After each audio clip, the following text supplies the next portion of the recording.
Hi, welcome back to today's episode. Have you ever felt like traction or momentum is just out of reach? You want to move your business forward or your creativity, yet something invisible seems to be slowing you down. Well, if so, you're in good company, including with me. Today, I want to explore what are those things that are slowing us down? What are the invisible forces that might be stopping us in our tracks? And more importantly, what's helping me and my clients get on the other side of that and actually start to see those results and that traction and momentum? So let's dive in. For years, I have been obsessed, is probably a fair word, but also just really curious and interested in transformation and change and business and how to bring our best self. How do we change ourselves internally, have the shifts that allow us to play in life and play in our businesses in a way where we feel fully expressed and we can create the kind of results that we desire. Yet also over those years, I've struggled. I've struggled with as much as I've learned, and I have studied everything, not only the internal pieces, but the courses and the certifications to help me be a better businesswoman, to help me lead more effectively, the tools and the skills I need to make a difference in people's lives. But what's fascinating to me is it's never really the lack of external knowledge that gets in my way, if I'm being really honest and looking at myself. It's more the internal hidden variables or conditioning or thinking that I have that stops me and keeps me from growing my business or stepping into my work with more aliveness, more expression, more creativity. So, what are the common themes? In reflecting on this episode, I started to see that there are three things that I know I can continue to be my Achilles heel and also are common with the leaders and entrepreneurs that I work with. So, what are they? First is overthinking, over strategizing, trying to tweak it enough to get it right or better before we begin. The second one is I don't know what to do, like that feeling of just I don't know what to do or where to start, and actually feeling like frozen a little bit by it. And the third one is trying to be professional or credible. So let's take the first one: overthinking, over strategizing, trying to get it right. In a solo episode I did about a month or so ago, I talked about decision making and how to help yourself when you're in decision paralysis. But one of the things I'm going to bring different to this conversation today is really seeing that the idea that there's a better way, a righter way, that if we think about it enough, will guarantee success or will guarantee a certain outcome is really a it's a misunderstanding. It's a false premise. And research has shown over and over again that the most successful entrepreneurs are the ones that make fast decisions. They're willing to just say yes and make a decision and start moving into action. Why? Because they know there's no decision that doesn't have problems with it, but also that we'll figure it out, that we'll know what to do and we'll figure it out. And I don't know if you're like me, but I know that there have been ideas I've had and I've sat on them for a really long time for a variety of reasons. And then yet I'll see someone else do it. I'll see someone else kind of run with that idea. And I have mixed emotions about it. One is the sort of, oh man, why didn't I do it? Why didn't I follow through? But also realizing, man, the only difference between that person and me is they acted. They decided to hit the go button. Is there a way that I can make decisions faster? Can I realize that the overthinking, the over strategizing, trying to get it right is perhaps just a way that I'm protecting myself from just being willing to engage fully, and being willing to just like get out there, let it play itself out, let it run its course, let me see what I learn along the way. Because the truth is, we don't know until we step into something. And it's often after we hit the go button, we step into action, that we get more information and then we know what to do. So cultivating my willingness to act faster has been something that has been invaluable to me. And if I'm being honest, is still a work in progress in myself at times. But getting comfortable, like I have a habit of getting excited and then going into all the thinking about it first, right? Can I cultivate the habit of just having the idea and doing it? I'm working with Lily Seiss, who was also an interview I did a few weeks ago, and we have an upcoming program we're doing called a 30-day challenge. And one of the things that Lily has talked about, as she's grown an audience on social media, and her videos have had millions of views. So whether that's your goal or not is not the point. What's interesting here is that Lily will tell you she just got in the habit of getting an inspired idea and acting on it. Not trying to perfect it more, not trying to make it have a certain kind of outcome. She just really began to trust the creative ideas coming through, and then developed her ability to just follow through. So the invitation for this first one for all of us is, how could you just step into action more? Just decide and go. How could you, in your own expression, your own business, whatever it is you're wanting to see more momentum or more expression, just give yourself permission to decide and go.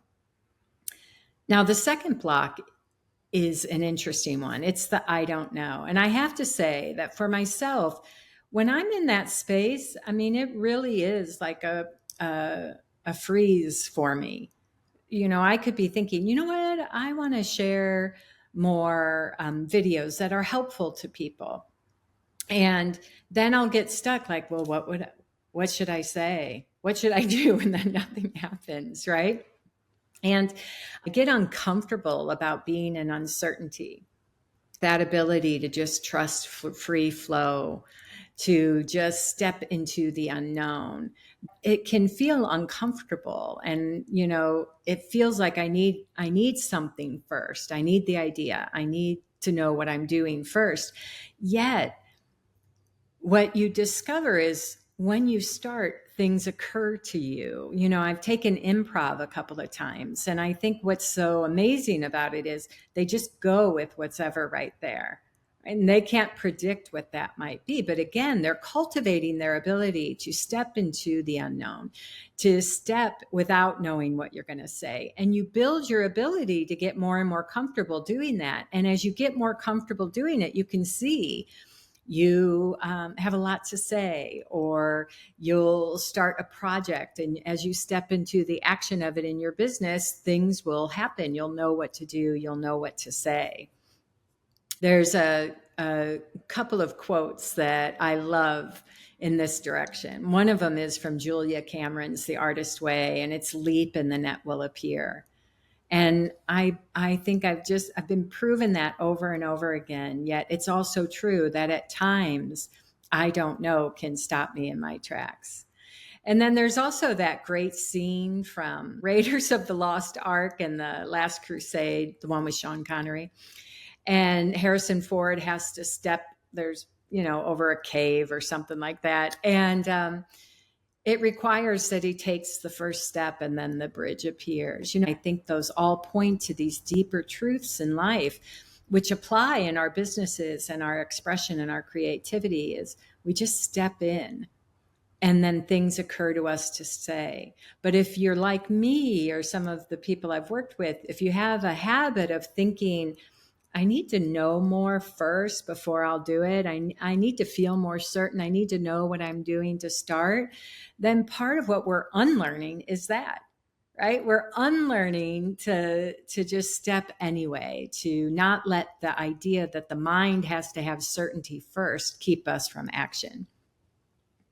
Now, the third one being professional and credible is a really interesting one, because I've had a corporate career and I was an executive inside of a global organization, as well as my work with all sizes of organizations and founders and entrepreneurs. The idea that I need to be relatable or professional, or if I don't find the right words, it won't be credible in business, has been something that I have believed to be absolutely true and has over the years has progressed more and more to questioning that and realizing that our authentic nature, just being real, being human, is so much more impactful.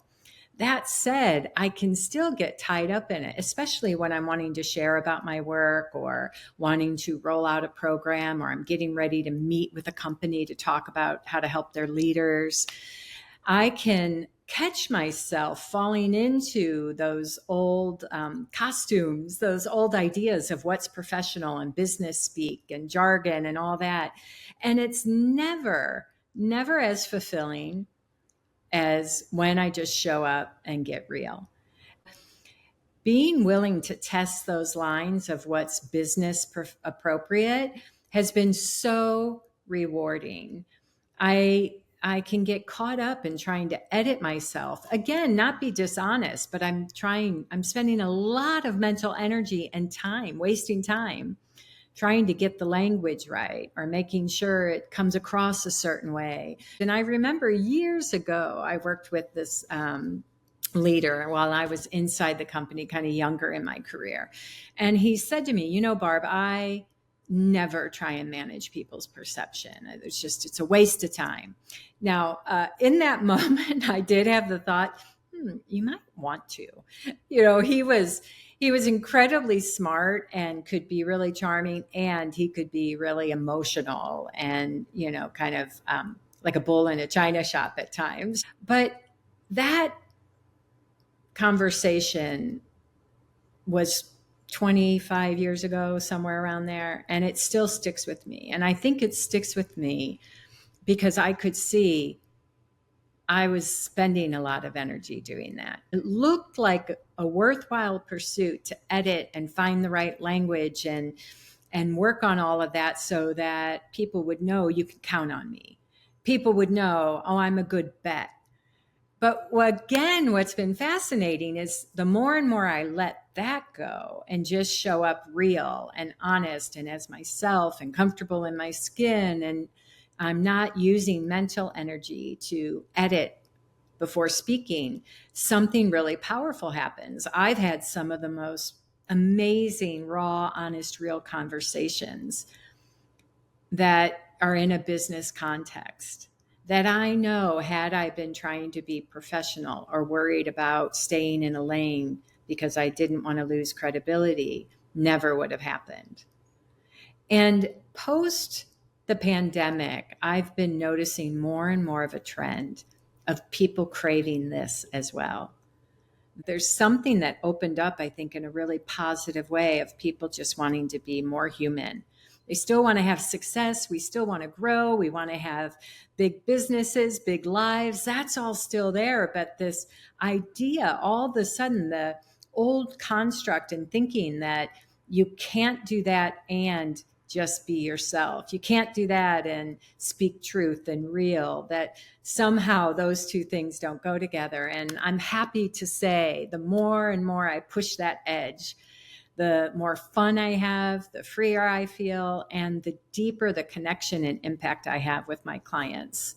So I want to encourage you, if you're holding on to any ideas about, and it's keeping you from taking action or feeling more like you can bring your full self to whatever you're doing, if you're slowing any of that down for professional and credible, I just want to encourage you to challenge it, to see what happens when you drop that and you allow yourself to just be more real, whatever that might be.